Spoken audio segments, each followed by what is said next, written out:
मेरे पास 2 एमएलएज आए जिन्होंने कहा जी ये बीजेपी वाले आए थे और हमें ऑफर कर रहे थे कि केजरीवाल अब गिरफ्तार होने वाला है, उसके बाद हम इनकी सरकार गिरा देंगे आम आदमी पार्टी की, सारे एमएलए तोड़ लेंगे। 21 हमारे संपर्क में हैं, औरों से भी बात चल रही है, तुम भी आ जाओ, 25 करोड़ भी देंगे और जो मांगोगे और भी दे देंगे, तुमको चुनाव भी लड़ा देंगे। फिर हमने सारे एमएलए से संपर्क किया तो पता चला 21 तो नहीं, इन्होंने 7 एमएलए से संपर्क किया था। आज उनमें से कई एमएलएज ने इस हाउस के अंदर अपनी अपनी दास्तान सुनाई है और बताया है कि उनको अप्रोच किया गया था। जैसा भी मेरे भाई राजेश ने बताया, राजेश गुप्ता जी ने, कि ये कहते हैं सबूत दो। क्या कैसे सबूत दें? किस चीज का सबूत दें? कभी किसी रिश्तेदार के जरिए आ जाते हैं, कभी किसी दोस्त के जरिए आ जाते हैं, आके कहते हैं जी आ जाओ हमारे साथ, अमित शाह से मिलवा देंगे, फलाना कर देंगे। उसकी कोई आदमी कोई टेप रिकॉर्डर जेब में लेके थोड़ी घूमता है कि कोई आएगा और मैं उसको टेप कर लूंगा। किस चीज का सबूत दें? तो मैं एक तो ये कहना चाहता हूं, ये बड़े दिनों से इनको ये लग रहा है कि केजरीवाल को गिरफ्तार कर लेंगे और पार्टी खत्म हो जाएगी। केजरीवाल को तो गिरफ्तार कर लोगे, केजरीवाल की सोच को कैसे गिरफ्तार करोगे?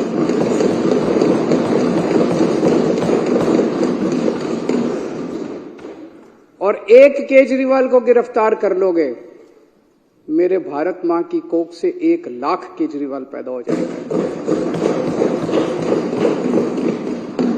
आज जिस तरह से इन्होंने आम आदमी पार्टी पे हमला बोला हुआ है, इतने हमारे नेता गिरफ्तार कर लिए, हमारा सारा काम रोकने की कोशिश कर रहे हैं, धमकियां दे रहे हैं, ये कर रहे हैं, वो कर रहे हैं, सब तरफ से, चारों तरफ से हमले ही हमले हमारे ऊपर किए जा रहे हैं। देश का एक एक बच्चा देख रहा है कि हो क्या रहा है। सारे लोग देख रहे हैं, इनको लगता है लोग बेवकूफ है, लोग बेवकूफ नहीं है। अब पार्कों के अंदर चर्चा होने लगी है कि यह चल क्या रहा है, तो लोग एक प्रश्न पूछने लगे हैं,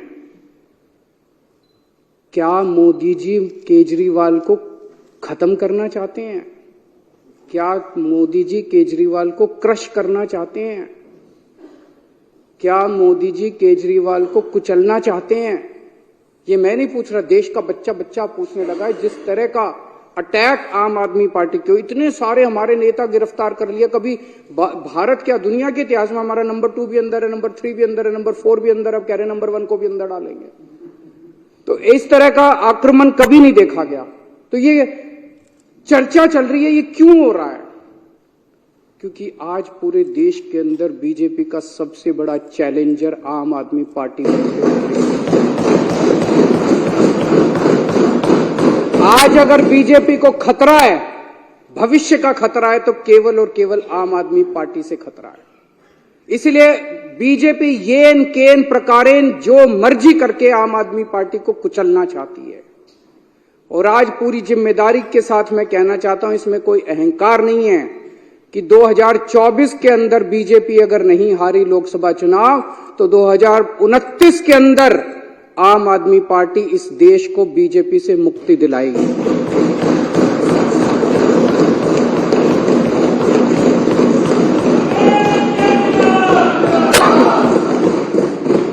अध्यक्ष महोदय, ये कोई छोटी बात नहीं है। एक छोटी सी पार्टी, 12 साल का बच्चा है, 12 साल पहले ये पार्टी बनी थी। एक 12 साल का छोटा सा बच्चा है ये पार्टी। इस 12 साल के बच्चे ने इतने बड़े बड़े पार्टियों को चने चबा दिए। इस देश के अंदर 1350 पार्टियां रजिस्टर्ड हैं, 1350। उन्हीं में से एक पार्टी आम आदमी पार्टी थी। जब हमारी पार्टी 26 नवंबर 2012 को रजिस्टर की गई थी, रजिस्ट्रेशन के लिए अप्लाई किया था हम लोगों ने। 2012 26 नवंबर आम आदमी पार्टी का रजिस्ट्रेशन आज से 12 साल पहले अप्लाई किया गया था।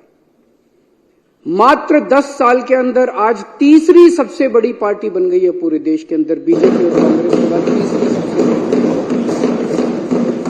एक एमएलए बनने के लिए लोगों की चप्पल घिस जाती है, पूरी जिंदगी बीत जाती है। एक एमएलए बनने के लिए, काउंसलर बनने के लिए ये कोई इत्तेफाक नहीं है कि ये पार्टी इतने कम समय के अंदर आज 2 राज्यों के अंदर हमारी फुल फ्लेजेड सरकार है, बहुमत, भारी बहुमत के साथ, ऐतिहासिक बहुमत के साथ सरकार है। दिल्ली के अंदर 70 में से 67 सीट इतिहास में कभी नहीं आई। पंजाब के अंदर 117 में से 92 सीट पंजाब के इतिहास में कभी नहीं आई। गुजरात के अंदर पहली बार चुनाव लड़े, पहली बार के अंदर हमारे 14% वोट और 5 एमएलए आ गए। गोवा के अंदर पहली बार चुनाव लड़े और गोवा के अंदर हमारे आज 2 एमएलए हैं।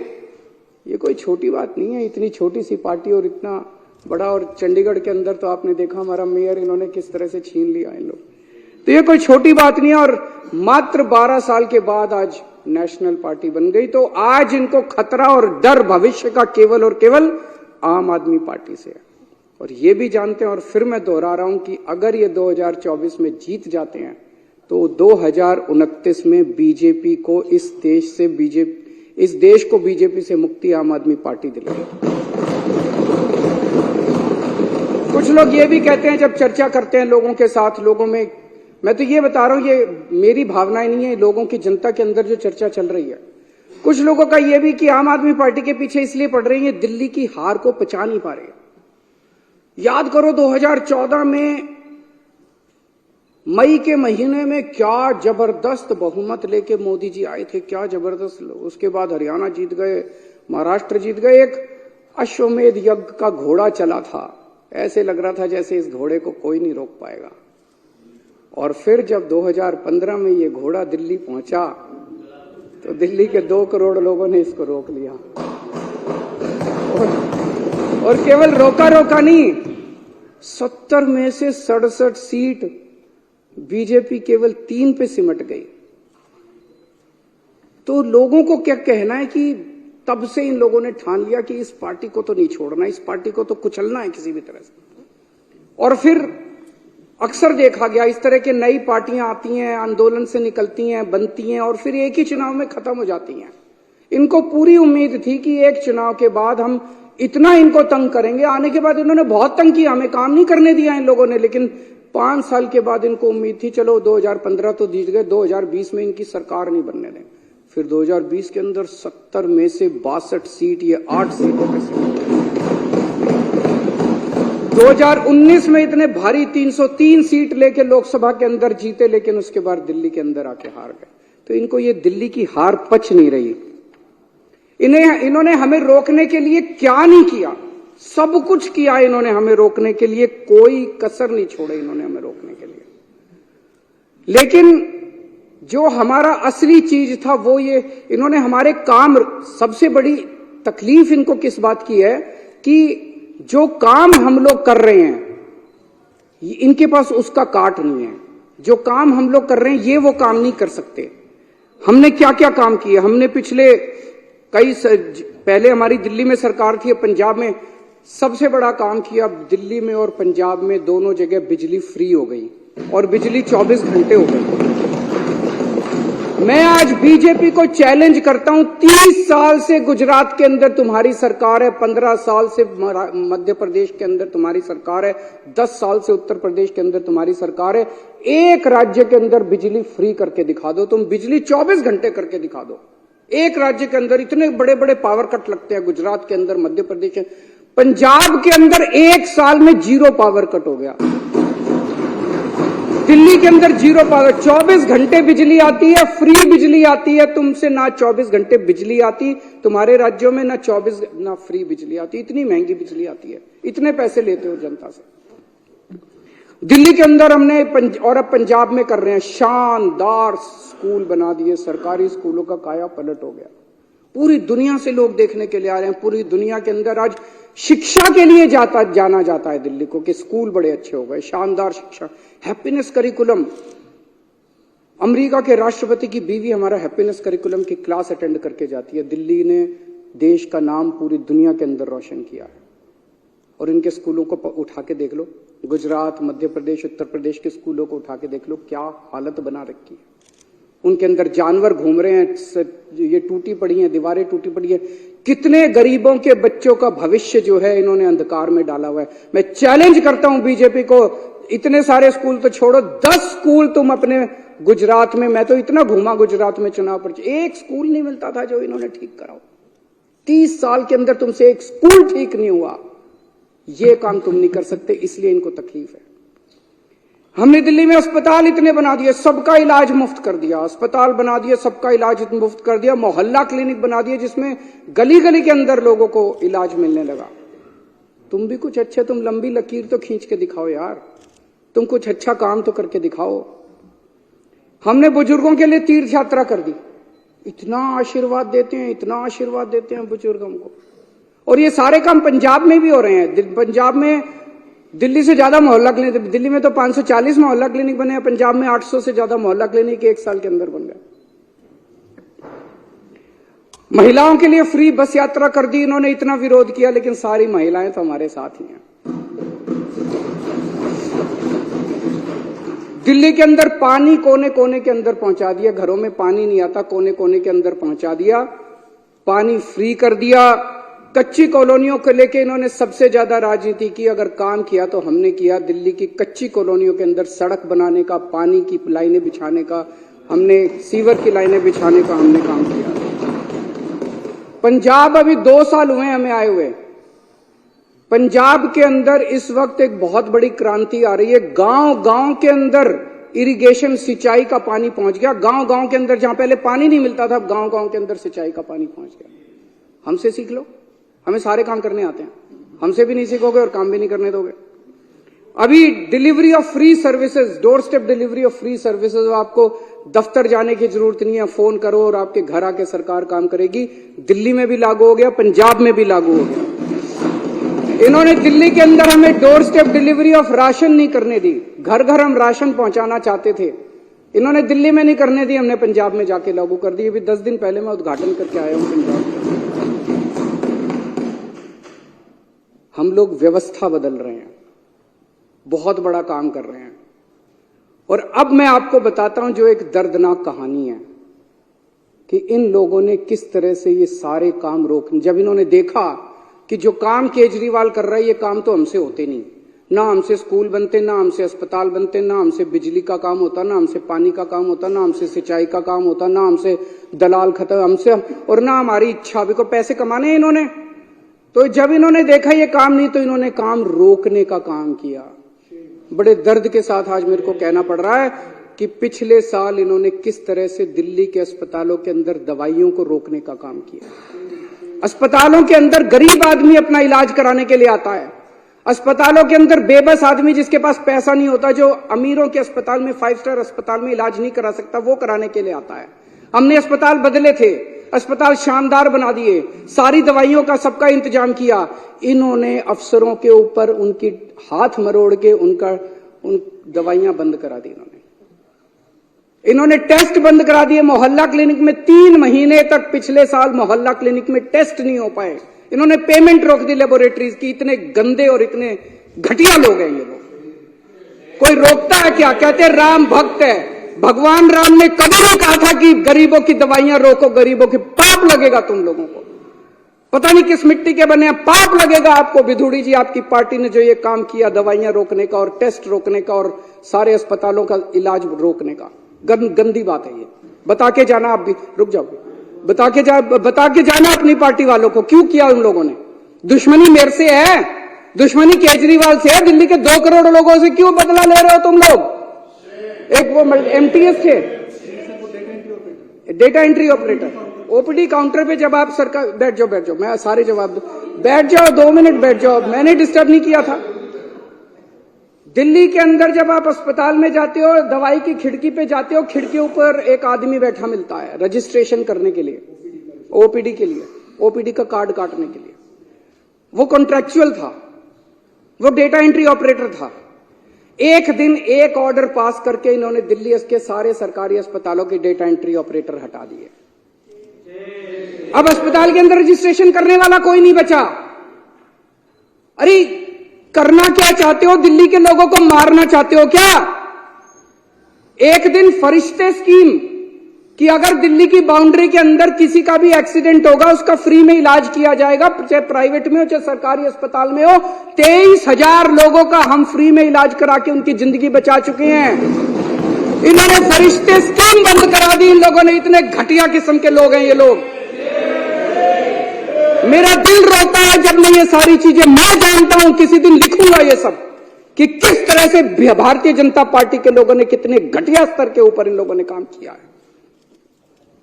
ये राजनीति होती है, ये राजनीति सत्ता के लिए तुम किसी भी हद तक चले जाओगे, कुछ भी करोगे सत्ता के लिए। अरे मेरे से दुश्मनी है, मेरे को गालियां दे लो यार, दिल्ली के लोगों का इलाज तो मत रोको कम से कम। आप लोगों को लगेगा केजरीवाल झूठ बोल रहा है। भाई सरकार तो हमारी है, फिर ये कैसे रोक सकते हैं? ऐसा मन में आएगा ना कि भाई सरकार तो हमारी है, सरकार तो केजरीवाल की है, फिर ये कैसे रोक सकते हैं? मैं बताता हूं कैसे रोक सकते हैं। सर्विसेज इनके पास है। सर्विसेज का मतलब ट्रांसफर पोस्टिंग, किस अफसर को कहां लगाना है, कहां से हटाना है, किस अफसर के खिलाफ कार्रवाई करनी है। अगर कोई अफसर करप्शन करता है तो उसके खिलाफ कार्रवाई, डिसिप्लिनरी प्रोसीडिंग, विजिलेंस, जेल भेजना, ये सारा इनके पास है। पूरा अफसरशाही के ऊपर और स्टाफ के ऊपर और कर्मचारियों के ऊपर इनका कंट्रोल है। आज मेरे को जो मेरा चपरासी मेरे कमरे में चाय पिलाने आता है, अगर कल वो कह दे मैं चाय नहीं पिलाता, मैं उसकी ट्रांसफर नहीं कर सकता मुख्यमंत्री होके भी। इतनी भी पावर नहीं है मेरे पास। सुप्रीम कोर्ट ने ऑर्डर पास किया, भाई ऐसे सरकार नहीं चल सकती, इनके ऊपर कंट्रोल मुख्यमंत्री का होगा। इन्होंने कानून ला के पास कर दिया कि नहीं, कि मुख्यमंत्री का नहीं होगा, एलजी का कंट्रोल होगा, केंद्र सरकार का कंट्रोल होगा। अब ये क्या कर रहे हैं? एक एक एक एक आईएएस अफसर को बुला के धमकी दी जा रही है। धमकी क्या दी जा रही है? कि अगर तुमने इस सरकार का एक भी काम किया, किसी भी मंत्री का एक भी काम किया, तुमको जेल भेज देंगे, तुमको सस्पेंड कर देंगे, तुम्हारे ऊपर झूठा केस बना देंगे। जैसे इतने सारे झूठे केस अभी इन्होंने बताए, तुम्हारे ऊपर झूठा केस बना देंगे, सस्पेंड कर देंगे, ईडी लगा देंगे, सीबीआई लगा देंगे। खबरदार अगर तुमने इनका साथ दिया तो। रो रहे हैं आईएएस अफसर, रो रहे हैं दिल्ली सरकार के कर्मचारी। एक मेरे पास अफसर आया, टप टप आंसू बह रहे थे, 56 साल की उम्र है उसकी, और टप टप आंसू बह रहे थे उस आईएएस अफसर के। वो बेचारा, वो कहता है जी मैंने कभी ऐसी नौकरी नहीं देखी, इस तरह का माहौल मैंने कभी नहीं देखा कि खुलेआम हमें धमकाया जा रहा है। दिल्ली के अंदर, पूरी दिल्ली के अंदर पानी का संकट इन्होंने और सीवर का संकट पैदा कर रखा है। कैसे? आप लोगों ने इस पूरी विधानसभा ने बैठ के बजट पास किया पिछले साल। आपने कहा भाई 5,000 करोड़ रुपए बजट होगा दिल्ली जल बोर्ड का। वो सारा पैसा लेके बैठ गए ये लोग। फाइनेंस डिपार्टमेंट पैसा नहीं दे रहा जल बोर्ड का। 6 महीने से पैसा नहीं मिला जल बोर्ड को। जल बोर्ड चलेगा कैसे? छोटे मोटे रिपेयर का पैसा भी नहीं मिला जल बोर्ड के पास रिपेयर का पैसा भी नहीं बचा। छोटा मोटा धमकी दी जा रही है कि फाइनेंस डिपार्टमेंट के प्रिंसिपल सेक्रेटरी को धमकी दी जा रही है, खबरदार अगर तूने पैसा दिया। दिल्ली को ये बर्बाद करना चाहते हैं। चारों तरफ सीवर बहने लग गया, पानी का संकट हो रहा है। अल्टीमेटली सौरभ भारद्वाज और अतीशी ने मिलकर हाईकोर्ट में केस करा। हाईकोर्ट ने ऑर्डर कर दिया पैसा तुरंत रिलीज करो। अगली हेयरिंग 29 फरवरी को है, अभी तक नहीं करा इन्होंने। ना ये सुप्रीम कोर्ट की मानते, ना ये हाईकोर्ट की मानते। अब एक और संकट पैदा कर दिया इन्होंने। पानी के बिलों का बहुत बुरा हाल हो रहा है दिल्ली के अंदर। अनाप शनाप बिल आ रहे हैं, गलत बिल है, सारे के सारे गलत बिल है। हमने प्रस्ताव रखा, आप ही बताना अगर गलत है तो। हमने कहा भाई अगर किसी का पानी का बिल गलत है, आपके पिछले सालों के अंदर 3 साल 4 साल 5 साल जब से आपने पैसे नहीं भरे, आपके 2 या 2 से ज्यादा अगर कोई भी ओके बिल है, उसको हम ले लेंगे, उसका एवरेज निकालेंगे और एवरेज के हिसाब से बाकी सारी कर देंगे। ठीक है कि नहीं है? गलत है कि ठीक है? हमने ये बनाया प्रस्ताव बना के अफसरों को भेजा, इसको लागू करो। अफसरों ने फाइल पे लिख दिया कि हम नहीं लागू करते। फिर बुला के पूछा उनसे, अफसरों से, रोने लग गए बेचारे। बोले जी कह रहे हैं तुम्हारी नौकरी चली जाएगी, तुमको जेल में डाल देंगे अगर तुमने ये प्रस्ताव पारित किया तो। लेकिन प्रस्ताव तो पारित करा के छोड़ेगा केजरीवाल।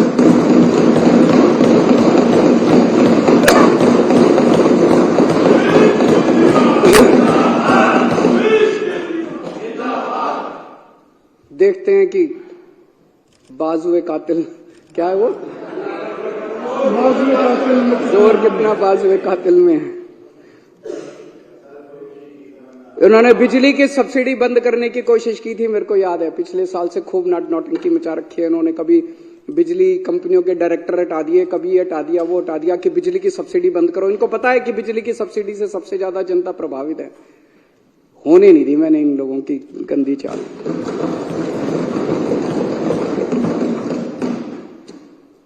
हम बहुत छोटे लोग हैं और हम यहां पे देखो तो पता नहीं मुश्किल से 2-4 ही होंगे जो कि पॉलिटिकल बैकग्राउंड से हैं। बाकी तो सारी एक तरह से गलियों में घुमा करते थे हम सारे। हमारी क्या औकात थी? हैं? हाँ, क्या औकात थी हम लोगों की? लेकिन कुछ तो ऊपर वाला चाह रहा है, कुछ तो हमसे करवाना चाह रहा है।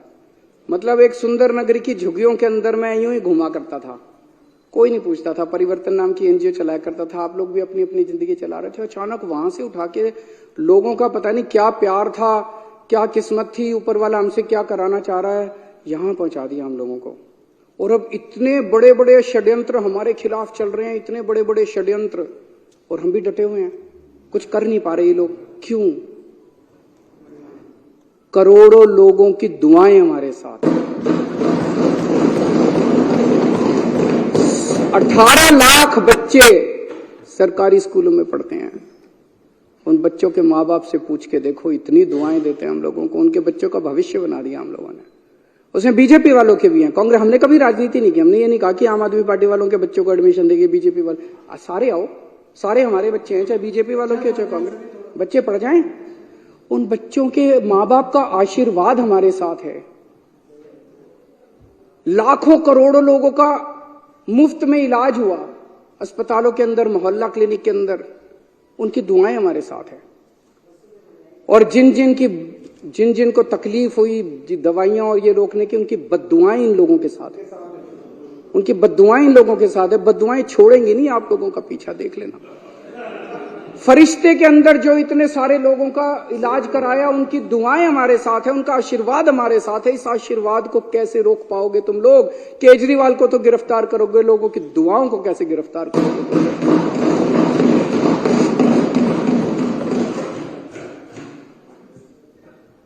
अब ये ऑपरेशन लोटस करने आए हैं। कितने ऑपरेशन लोटस कर लिए? अब तो थकते भी नहीं हो तुम। हमारी दाद तो देनी पड़ेगी तुम लोगों को। हमें क्यों नहीं तोड़ पा रहे ये लोग? हमें क्यों नहीं खरीद पा रहे? क्योंकि हमने कोई गलत काम नहीं किया। दूसरे स्टेट्स के अंदर दूसरे नेताओं जो आपने इतने सारे नाम लिए, फलाना ये फलाना वो, उन लोगों ने गलत काम किए थे। वो गलत काम किए थे, इसलिए उनको बीजेपी का संरक्षण चाहिए था, इसीलिए वो अपनी पार्टी छोड़ के इनके साथ चले गए। तो एक फॉर्मूला जान लो, अगर कोई व्यक्ति बीजेपी के दबाव में आके बीजेपी में चला जाए, वो चोर है। और अगर कोई व्यक्ति बीजेपी के दबाव के बावजूद बीजेपी में ना जाए, तो ईडी और सीबीआई वाले चाहे उसको जितने मर्जी जेल में डाल ले, वो कट्टर ईमानदार है। मनीष सिसोदिया पे इन्होंने कितना दबाव डाला। खुलेआम मनीष सिसोदिया को बोले केजरीवाल की पार्टी छोड़ दे, केजरीवाल की सरकार गिरा के तेरे को मुख्यमंत्री बना देंगे। पर मनीष सिसोदिया हेमंत बिश्व शर्मा तो नहीं है, उसने कोई चोरी तो नहीं कर रखी। वो बोला मेरे को मुख्यमंत्री भी नहीं बनना और मैंने कोई गलत काम नहीं किया। तुम 1 साल 2 साल 3 साल रख लोगे, अल्टीमेटली तो मैंने बाहर आना ही आना है। मैंने कोई गलत काम नहीं किया, मैं क्यों टूटूंगा? आप सब लोगों को, इतने सारे लोगों को इन्होंने अप्रोच किया। मैं सलाम करता हूं आप लोगों को कि क्या गजब के लोग हो आप लोग।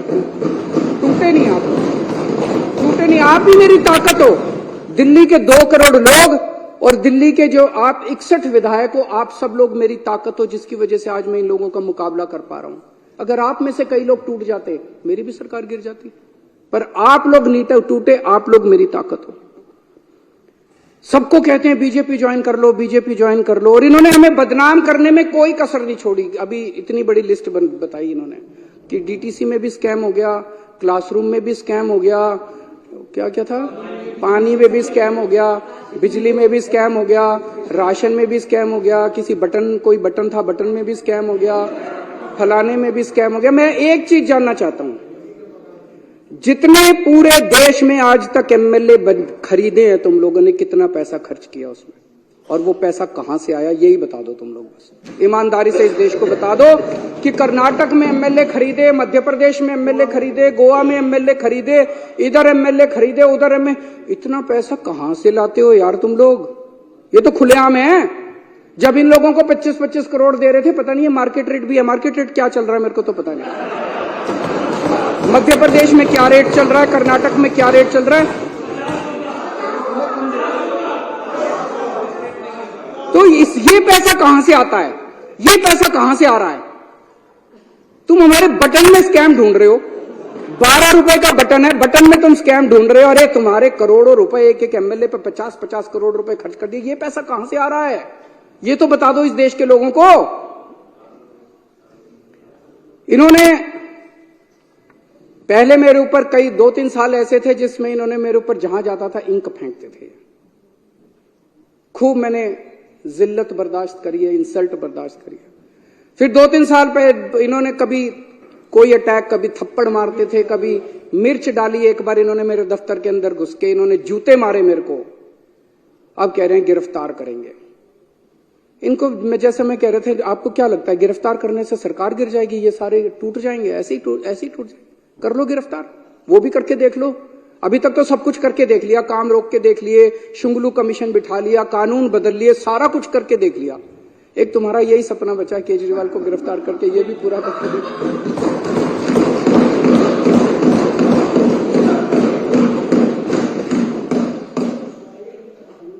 अभी तक तुमने इतनी रेड मारी, एक भी नेता के खिलाफ इसके ऊपर मुकदमा चलना चाहिए। बीजेपी वालों के ऊपर ऐसे ही रेड मार रहे घुस जाते हो किसी के घर भी। कोई कानून नियम है, कायदा है या नहीं है, संविधान है या नहीं है? मनीष सिसोदिया के यहां इतनी रेड मारी, आप लोगों में से कितने एमएलए के यहां रेड मारी, सत्येंद्र जैन के यहां रेड मारी, संजय सिंह के यहां रेड मारी, कहीं कुछ एक नया चवन्नी मिली? एक पैसा नहीं मिला। अरे हमारी संपत्ति लोगों के दिलों के अंदर है, बैंक अकाउंट के अंदर नहीं। और हमारा बैंक अकाउंट लोगों की आंखों के अंदर। यहां नहीं है हमारी संपत्ति जहां ढूंढ रहे हो तुम लोग। अध्यक्ष महोदय, 2014-15 में 2 घटनाएं घटी उस फाइनेंशियल ईयर में। 2014 के मई में केंद्र के अंदर एक पार्टी की सरकार बनी जिसको लोगों ने केंद्र में भारी बहुमत दिया, अभूतपूर्व बहुमत दिया। और 2015 की फरवरी के अंदर दिल्ली में एक पार्टी की सरकार बनी जिसे लोगों ने भारी बहुमत दिया, अभूतपूर्व बहुमत दिया। और वहां से 2 किस्म की राजनीति ने जन्म लिया। एक केंद्र के अंदर जो सरकार बनी थी और दिल्ली के अंदर जो सरकार बनी थी। आज 10 साल हो गए दोनों सरकारों को बने हुए। एक केंद्र की सरकार है जिसने 10 साल में कोई काम नहीं किया, और अब वो केवल कैसे वोट लेना चाहते हैं? कांग्रेस के नेताओं को गिरफ्तार कर लो, कांग्रेस का अकाउंट फ्रीज कर दो, आम आदमी पार्टी के नेताओं को गिरफ्तार कर लो, ईडी को सबके पीछे लगा दो, सारी ऑपोजिशन को कुचल डालो, सारे नेताओं को जेल में डाल दो। इस तरह से ये वोट लेना चाहते हैं। और दूसरी राजनीति दिल्ली की राजनीति थी जिसके अंदर हमने स्कूल बनवाए, अस्पताल बनवाए, लोगों का इलाज किया, लोगों के बच्चों को पढ़ाया, पानी का इंतजाम किया, बिजली का। हमने 2 करोड़ लोगों का दिल जीता, इसलिए हम वोट मांग रहे हैं। दोनों 2 किस्म की राजनीति अब देश के लोगों को तय करना है। एक पाप की राजनीति है, एक पुण्य की राजनीति है। इस देश को पाप की राजनीति चाहिए या इस देश को पुण्य की राजनीति चाहिए, ये लोगों को तय करना है। अब आजकल बड़ी अफवाह फैला रखी है इन लोगों ने।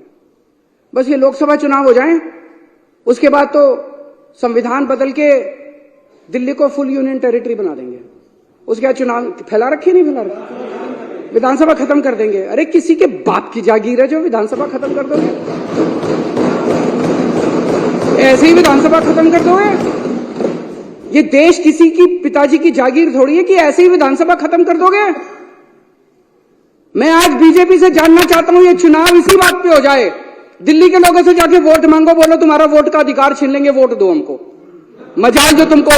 आज बीजेपी स्पष्ट कर दे कि लोकसभा के बाद दिल्ली की विधानसभा को भंग करेंगे कि नहीं करेंगे, इसी के ऊपर चुनाव हो जाए इस बार।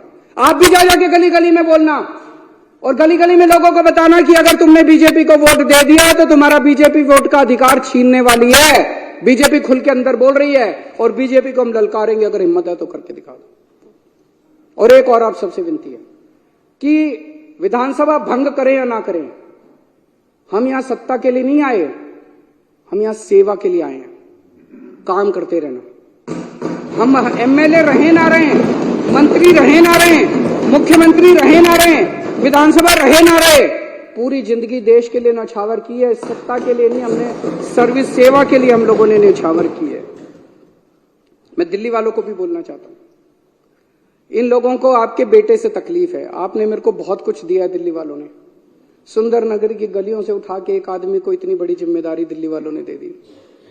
इन लोगों को आपके बेटे से तकलीफ है, ये आपके बेटे को क्रश करना चाहते हैं, ये आपके बेटे को खत्म करना चाहते हैं। लेकिन आप चिंता मत करना, मैं आपके साथ हूं, आपके लिए लड़ता रहूंगा मरते दम तक। मेरी ये विधानसभा भंग भी कर दें अगर, ये जितने मर्जी षड्यंत्र करते रहें, सत्ता में होते हुए या सत्ता में बाहर रह के मेरी जिंदगी आप लोगों के लिए है। 7 जन्म में भी मैं आपका एहसान नहीं चुका सकता जो एहसान दिल्ली वालों का मेरा है।